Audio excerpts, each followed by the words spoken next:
Subscribe کریں ہمارے channel کو اور بیل آئیکن کو کلک کریں تاکہ ہماری ہر نئی آنے والی ویڈیو آپ تک بآسانی پہنچ سکے۔ بسم اللہ الرحمن الرحیم۔ السلام علیکم ورحمۃ اللہ وبرکاتہ۔ حج سے گناہوں کا صفایا۔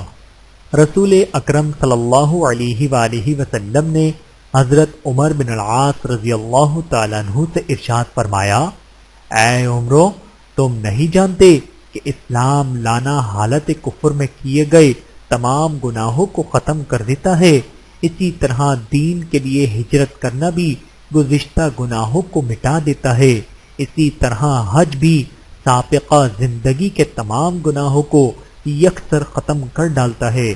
بحوالہ صحیح مسلم حدیث نمبر 336۔ اللہ تعالی ہم سب کو احادیث مبارکہ پر عمل کرنے کی توفیق عطا فرمائے، آمین ثم آمین۔ ویڈیو دیکھنے کا بہت شکریہ۔ مزید ویڈیوز دیکھنے کے لیے ہمارے چینل کو سبسکرائب کریں۔ اگر ویڈیو پسند آئے تو لائک کریں۔ اچھی بات کو دوسروں تک پہنچانا صدقہ جاریہ ہے۔ جزاکم اللہ خیرا کثیرا۔ اپنا اور اپنے پیاروں کا بہت زیادہ خیال رکھیے گا اور مجھے دعاؤں میں یاد رکھیے گا۔ Take care. اللہ حافظ۔